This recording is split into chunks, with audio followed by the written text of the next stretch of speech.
Greetings and salutations to our fine podcast audience. Welcome to 3 Ps in a Pod, episode 260. We made it. Did we though? Because as we were just talking, there are some things out there on the internet now where people are putting up AI-generated podcasts. How do the people know we are not AI-generated? Because they would come up with a better podcast.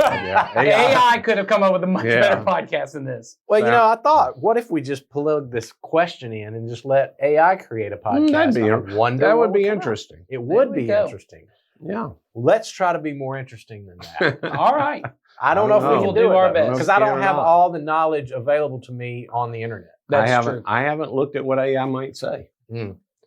Well, we will find out what we're about Somebody Google this question, or not Google, put it in Chat GPT or Gemini or one of those, and put it in the comments what it said the answer was. That'll be good. And compare it to ours. It will be better. It'll at least be structured better, probably, than the flow of these next few minutes. Absolutely. But we will have a good time doing it, and hopefully you'll have a good time listening to it. Here is the question, and it's super simple.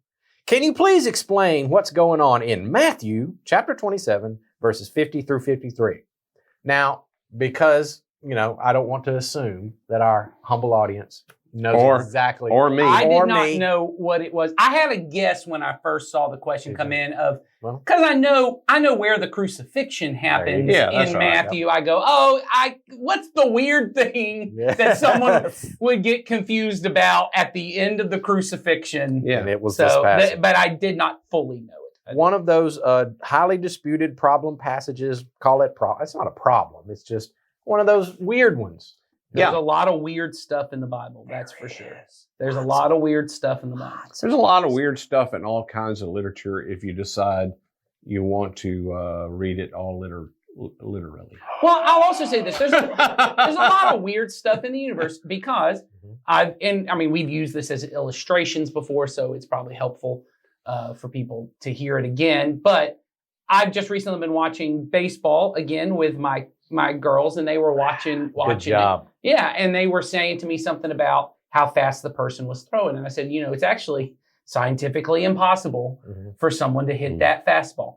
And one of my daughters, who is more scientifically minded, and at her age, she has moved from the world of lots of questions to science can answer everything. So in her mind, it is what you just said makes no sense. That's right. I watched him hit it. Yes. I saw that. Well, what she said is, in science would be able to explain. So, science can't explain, and you can look up, there's tons of articles around how the brain can't actually process the information of how fast the ball is coming and all these, the distance between it and all that kind of stuff. I said, but it happens all the time. It's just one of those mysteries of life. Yeah. We cannot figure out how a person does it. But guys are doing it every day. Every day. Every day in the MLB, people are hitting fastballs. I bet what we're about to read from the Bible. Not the Braves most This of the is time. not happening. This is not happening every day. No, this is not happening every day. So it's just a weird thing in the Bible. It is. So here's the passage, and just set the context. This is Jesus on the cross right around the time of his crucifixion, or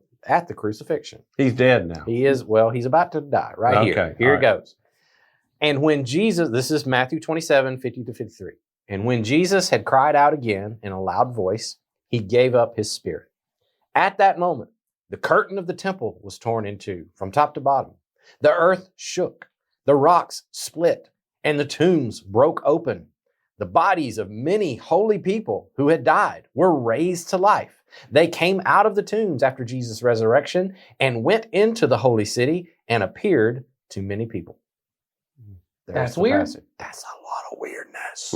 That's weird. So, and it should be mentioned, this is out of all 4 Gospels, it's only mentioned in Matthew. Only time is in Matthew. All of those things are only mentioned in Matthew. I think so. I know certainly the dead rising from the tombs, but I think the curtain also. I think the veil is also only in Matthew. I think so. I can't remember. I can't remember either. He's going to look it up while we talk. All right. So the questioner wants to know just what in the world is going on. I would assume what they want to know is, did all that really happen? Yes, but not probably in the way you asked the question. Those things did happen, but maybe not literally happened. The veil being torn is mentioned in both Mark and Luke. I thought so. So there you go. All right. So that's being torn. Resurrection of the saints and the tomb opening is only mentioned in Matthew. That's right. So, Yeah. So I think an important thing to maybe break down for people here is the Gospels are historical documents that are recording what is going on in the life of Jesus. They are recording history. But it's also important for us to know they're also theological documents. They are not... they're not biographies in the way we think of biographies. In fact, they weren't trying to write biographies. No. They were writing good news documents, which was to express the good news about Jesus. Yes, which in their viewpoint was not just something, was something that literally happened in history, but also was something that had cosmic importance, something that was going beyond just what we could physically see. It was Jesus. It was the kingdom of God entering into the world through the person of Jesus, and through his death and resurrection that had cosmic implications. It was God reconciling. Paul will eventually say he's reconciling everything on heaven, in heaven and on earth and under the earth. Everything, things we can see, things we can't see. He is pulling all of those things together. And the gospel documents, which even that statement is an interesting statement. Is that a literal statement? Like there are things over the earth, over the earth, in the earth, under the earth? Right. Since earth is in space, did Paul actually think that's the way things work or not? Right. So people ought to even interact with that and say... Yeah. And I think that's the part that we have to... So when we're reading these documents, they are historical, but they are also bringing theological insight. They understood in the way that Matthew does this probably, I think this is true. This may not be true. We can ask ChatGPT later. I think Matthew in particular is really interested in pulling Old Testament scriptures and prophecies into the life of Jesus. He quotes more Old Testament than any other gospel. Right. Yeah. So True. He's bringing all these scriptures in to help us to understand the cosmic implications of Jesus's life. So he's tying in the historical life of Jesus. So that part's true, but he's also tying in these cosmic implications, these Old Testament implications. He's weaving them in like great literature does. And so I think, sometimes have the thought as modern readers that it's either history or it's literature or it's this poetic kind of look. And the gospel writers, and each one has their own flavor of doing this, are weaving all of those things together. They don't see a problem with weaving together a historical thing with this more theological insight to stuff. Well, one of my favorite theologians often says about the Bible in general, and I had never thought of this phrase until I heard him say it, that the Bible is meditation literature. Mm-hmm. It's intended for us to think about it and mull it over and to connect things from this part of a book to this part of the book. And you see the apostles doing that regularly. Yeah. And I think, unfortunately, in the time in which I have grown up, in the culture I've grown up in, and maybe this person who asked the question too, we want to see it as cut and dried, almost, it gives us a step by step, blow by blow, what did happen, what didn't happen, how does God work and how does God not work, and how do I make my life work and how my life doesn't work. And it all ought to fit into a pretty neat thing that we can make into an outline. Right. And the Bible it's meditation literature. And so there's a lot of allusions to Old Testament stuff in this passage. Sure. Of prophecies and in the style of Old Testament prophetic things. Yeah. I mean, the book of Matthew in general, in the beginning, when you read it, you can see that he's trying to compare a little bit of the story of Israel and the story of Jesus. Mm-hmm. You know, and particularly Moses, where, Mm-hmm. you know, the nation of Israel is drawn out of Egypt. Jesus goes into Egypt as a baby. Mm-hmm. He's called back out of Egypt. He then goes through the water of baptism and then into the wilderness. Which is exactly, and then there's the temptations of, and everything that Israel got wrong, Jesus gets right. And I'm not saying those things didn't happen. They did happen, but Matthew is trying to paint a very Jewish picture for his Jewish readers of stuff they would have known and that they would look at and they would meditate on it in the way of reflecting on the books of the Old Testament that they knew so well. I was just talking about this with a group that I study the Bible with, and we just had started reading through 1 Corinthians, and at the beginning of 1 Corinthians, there's this part where there's divisions in the church, and it's over the fact that there's some follow Paul, and some follow Apollos, and some follow Cephas, who's Peter, and he said that's not it. And so everyone's like, okay, well, who's Apollos? And we're going through this whole thing of Apollos is Greek. He's a Gentile believer, not a Jewish believer. And I said, he has to get trained really theologically by Priscilla and Aquila, who are these believers who realize Apollos is this really good speaker, but he's about that deep theologically. Yeah.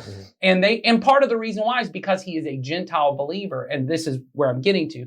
The early church at the time that Paul's writing 1 Corinthians has very little New Testament material because it hasn't been written yet. That's right. They've got the stories of Jesus, but what we can tell, at least even 150 years, at about 150 AD, we have this document called the Didache, which tells us a little bit of what the early church would do. Most of their services at that time is meditating on the Old Testament and tying Jesus and going, oh, this is revealing to it.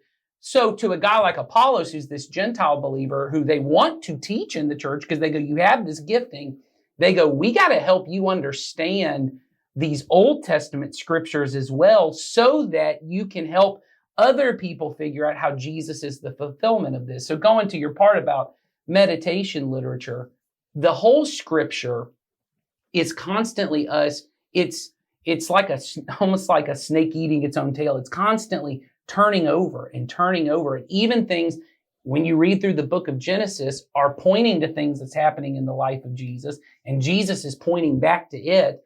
And so when you read something like this and you go, that sounds nuts, there's a lot of weird stuff in the Old Testament that you read and you go, that also sounds nuts. How does all of this work together? The conflict or and I know the scholar you're talking about, he'd even say the things that seem like contradictions, his idea are inherent and intentional because you're supposed to go into the gap and go, let's put these two things against each other and figure out where is the wisdom of God in those, because that's the way the Jewish rabbis would do it, is they'd throw the two verses against each other. That's right. God's not contradicting himself, so we got to find out what he means. Yeah. And that's part of us partnering with God in the Spirit and the work of the Spirit. So what's up in the scripture is it's conveying to us a message of stuff that happened at the moment Jesus died. Figuratively, I mean, if we get to heaven and go, no, man, all that happened, I'll go, okay. Yeah. Once you get that God created everything that you see by words, everything else pretty easy. Yes. I mean, if God can create everything by saying things, ain't nothing hard for him. Yeah. And so if you tell me that's what happened, I buy it. If he can raise Jesus from the dead, I don't have a problem with this.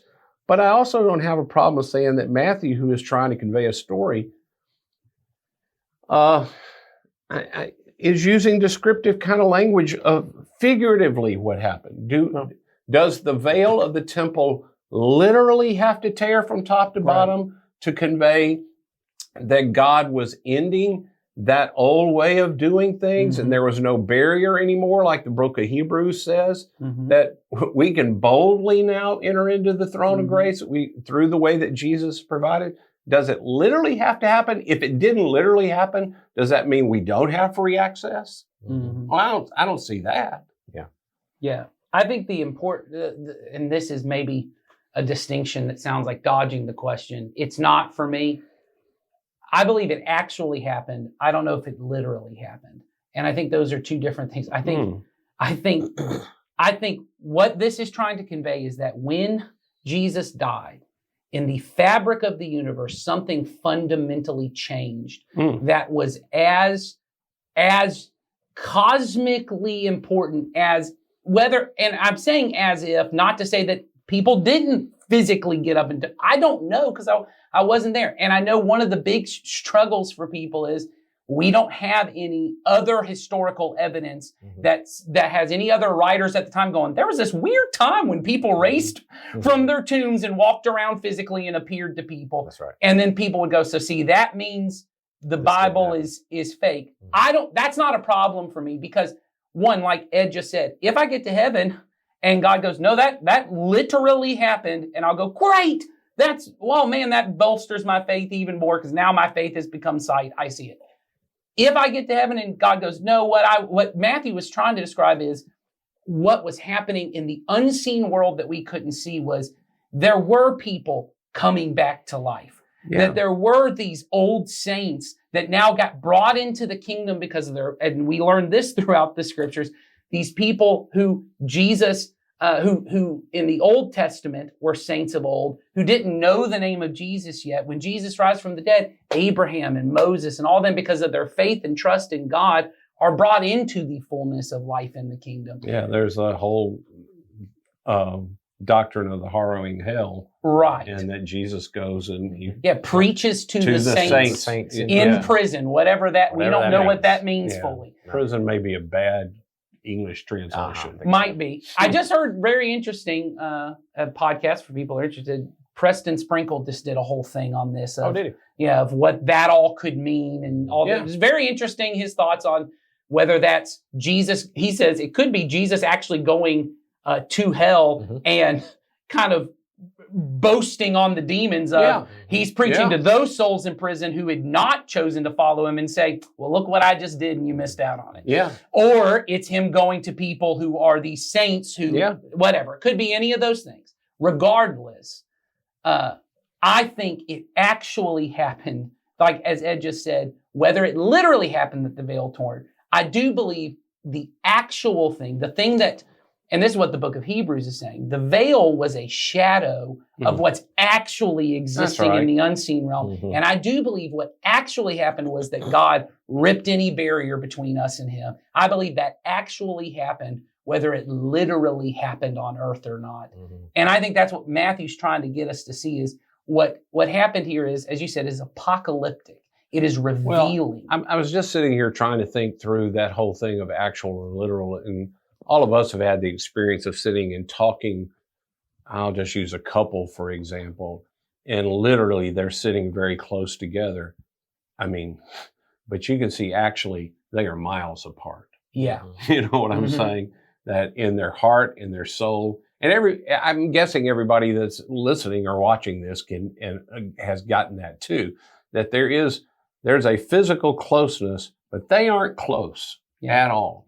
And the words they say may convey closeness, but there is a sense when you're with them, you know there is a barrier between them. And they may not even know what it is. They may not know how to describe what it is, but they feel it too. And so there is a literal thing that you see. It looks very close. Actually, it isn't all that close. The same is true the other way around.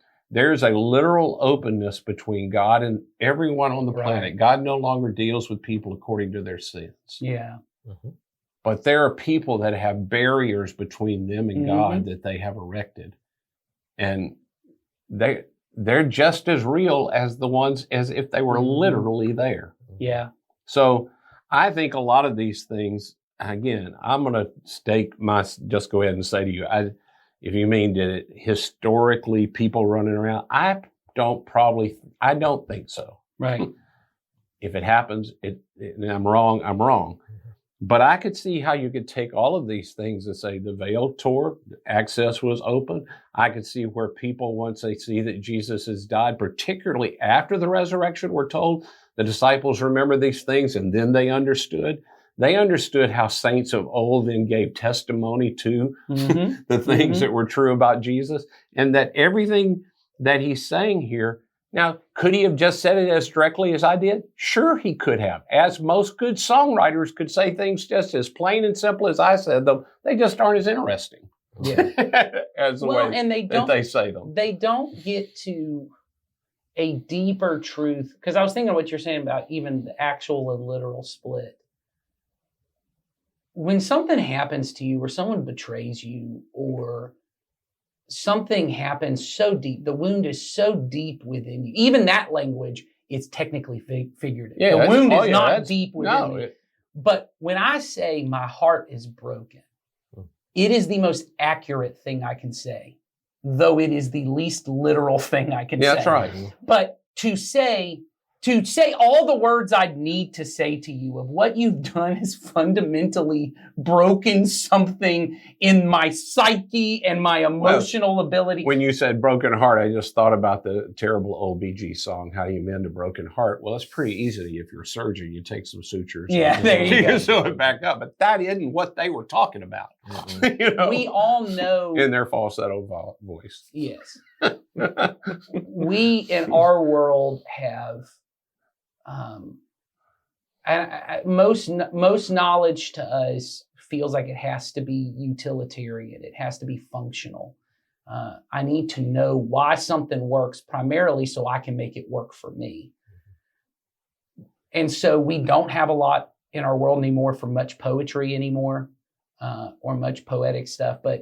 And I can't remember who I heard say this, but they said, no one has use for poetry until you have pain that is so deep or grief that is so deep that it goes beyond words. Mm-hmm. And then you find these words of poets or, biblically the Psalms. Yeah. And you pull them out and you go. Artistic expression. You find an and you go, that describes it, that when I read the words out loud, none of the words actually describe anything I do, but the collection of them together, or that image I just saw, or that story I just read, it captures something that is the most true thing about me, though none of it is literally true. I think that's what my experience of the entire book of Psalms is. Yes. When I sit with this and I read it, I tried. And I've even heard of people who almost read it in a sing-song type chanting. They'll chant it because it's not meant to be read as if every single line, every single word is literally true. It's evoking something in the person. In fact, that's why you can't take the Psalms literally, because it'll do damage to your theology. Sure. It'll really mess with your theology. So you don't. You take what you just said and you allow that groaning, if that's what it is, if the joy is that's what it is, or if the pleading that's in there, you let that come out and breathe, and you just sit in it. Yeah. And then it brings something within you that touches you and brings you to a different place. Mm-hmm. That's what it's meant to do. That's why it was written. That's why David did it.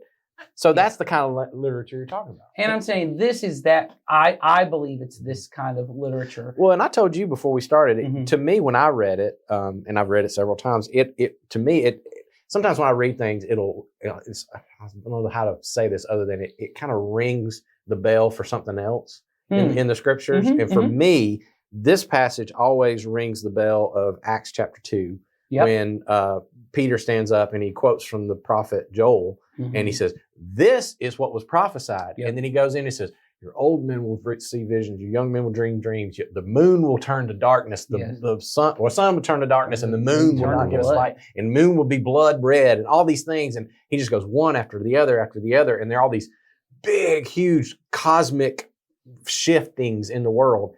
But everybody standing there listening to Peter that day, listen to him quote prophet Joel said, they could have looked around and said, there's no moon to blood. There ain't no moon out right now. And the sun's up and nothing's happening. You're trying to tell me that's what's going on here? He's trying to convey something has shifted in the cosmos. There is a way when Jesus would teach in parables, and I'm thinking about the people in Acts 2 where you're saying, there were people there that weren't spiritually minded. They didn't hear it that way, and they said, these guys are drunk. Yeah, they're drunk. Yeah. Oh, these guys are That's drunk. right. Why are we listening to that? And Jesus would tell parables, and the disciples said, where do you teach that way? He goes, well, people have to meditate on this. That's right. And if they don't, then with their ears they heard, but they didn't really hear. The one that has the ears will hear. The one that's heart's open will get it. it's something you meditate on to get what's being said in That's this right. thing. And if you got to see everything literally, you're probably going to miss something. Well, and what this is trying to get to, I think, to tie in what you're talking there about of Acts 2, I think it's Stanley Hauerwas and Will Willimon. I think it's in their book Resident Aliens. They talk about how the church and the commandments of that the life you see in Acts, that is them living out the Sermon on the Mount. He says those things only make sense if the world actually, not literally, ended and began again in the death and resurrection of Jesus. Yep. That a world where building bigger barns makes sense. He goes, that did make sense before Jesus died and rose again. That was the way to do things. He goes, and the problem is everyone is still living in a dead system. Everyone in the world currently looks and goes, we got to keep building bigger barns. We got to get the economy better. We got to do this. It is the challenge of our Western world of trying to apply Christianity in that. I used the phrase yesterday of cultural plausibility structures. Right. We have this structure and we really like it. Yes. We really do like it. And I want the gospel to fit into that Yeah. somehow. And it doesn't. No. It speaks of a total different culture. Yes. And when you hear something that challenges it, like we talked about yesterday when it comes to marriage, there are all kinds of things that the gospel does that challenge your cultural plausibility structure Yes. and go, well, I've either got to decide this is right or the culture's right. Yes. I can't ask this to just get tacked into this. That's right. Because And you can't harmonize it all the time. No. no. But we're No. trying. Yes. Yes, we are. Well, and you ultimately have to accept, and I think this is what Matthew's trying to get to him, is the world ended when Jesus died. Because that's Jesus' death. Everything you thought was possible was dead. And it was like everything's dead. But somehow there was this life releasing. There was this new thing starting that also coincided with his death. Well, and you think about what he says happened. At the death of Jesus, literally, he died. Right. Literally. Literally. He Yes. died. But Matthew's saying at the moment he literally died, there's a lot of life that got unleashed. Right. Well, I he mean- gave up his spirit. He Yes. gave up his Then all this. and the took Spirit place. is the this, life. and you may not have seen it literally. There might not have been a literal ripping at that Right. moment, but it ripped all the same. When he Yes. gave up his spirit, Mhm. it ripped, and people who were dead were coming back to life. Right. That actually happened, whether it literally happened or not. Jesus literally died, and this got released. You know, one other thing that you triggered me on, and I remembered this, is something to also take into account. Whoever wrote this question, Matthew was not the first gospel that was written. That's Mhm. yes. It actually came after Mark. We Mhm. think we're Most likely. we're yeah. pretty sure Mark was the first one. So he's like the first draft. And as you said, Mark says only one of these things. Mhm. And so every other gospel that comes after that, sometimes you'll notice would take what was written in the Mhm. earlier gospels and would riff off of it. Mhm. Mhm. And this is also very possible of what this is doing as Mhm. well. That's Mhm. also right. He read Mark and goes, "Oh yeah, that happened, but let me tell you what else going on." And then he Yes. just goes and, Yes. and hits it. And so that's another thing to think I about. remember my professor on Gospels that had there's a Jewish rabbinical tradition that rabbis would do that, and I can't think of the phrase, so I'm not even going to try to say it. Mhm. But that he would say, that's what this is doing. He's riffing off of that kind of thing Mhm. and giving you rabbinical teaching. Yeah. Mhm. And I think that's an important part too. Whenever you're reading the Gospels, I think sometimes we either have a idea that these are just, we have whatever we think religious texts are, we apply that to it. So similar to the Quran or anything else, we apply all of that, just drops out. This is what you need to know. Or we think of them as purely historical documents, as if what Matthew was doing was going, I got to write this down so it ends up in a library someday that people could just find and open on their own and find life in Jesus' name. That's not primarily what he's doing. He's writing this for churches to use. So to see primarily what he's expecting is happening is someone's reading this in a church service, and then there's probably a pastor, similar to the way we do, who then goes, no, man, that gave me some good material. I'm going to riff on this for a bit. I'm going to go on this for a bit. And it may be because it was their tradition of their culture at that time that somebody goes, hey, explain that a little bit. Sure, And yeah. they talked about it. Yeah, that's right. And we have a lot, at least from the first maybe around 100, 200, 300 of these early preachers writing and what we call expositing or explaining those texts. But once again, even that's done in this rhetorical, preacher-like way, which is not just, here's what happens, now you know it, go. It's, so this is what we do. Here's how we go live because this happened. So I don't know that that helps you a lot, but it might help you as you're reading to go, these are supposed to instruct me how to somehow interact with God or interact in the new creation or interact in his kingdom in a way. It's not just, here's some facts of things that happened and you should know it. You got to let the text draw you in. Yes. And when we read it the way our modern world reads it, there's very little of that going on. And that's something that I've been learning over the past few years is if the text is open it up, get my chapter done. Well, that, like you just described, maybe that happened. Okay, that was good. I learned me something. Yes. Or I didn't. Or I read that 50 times. Yeah. Honestly, if I could pick which one of those, I would rather you not learn anything and you get real confused and real astonished and real curious. And you ponder. Oh my goodness. I'd much rather that than you open it up and go, well, that's what happened. And then you're done. Yeah, exactly. Right. That's the world that they wrote into. That's what the scriptures were really meant to do, I believe. So, yeah, I agree. Okay. Well, we have riffed for about 31 minutes on that. Yeah. So I think that's enough. All right. So you guys keep sending in questions. We will keep answering. That was a good them. one. Whoever that was sent a good that question. We appreciate that. It gets us on. And as you know, you just asked us one thing. We're going to talk about a lot of things. That's right. That's how we do. And that's okay. So maybe coming back with some interesting stuff that Nathan wants to talk about. Well, I don't know about interesting. We're going to fill some time with it. So we'll see what happens. I make no promises or predictions about what you'll get next week. But if you don't like what we come up with, you should send questions. There you go. That's the moral of that story. Link is in the description. Use it or not. We'll see you next time. Bye.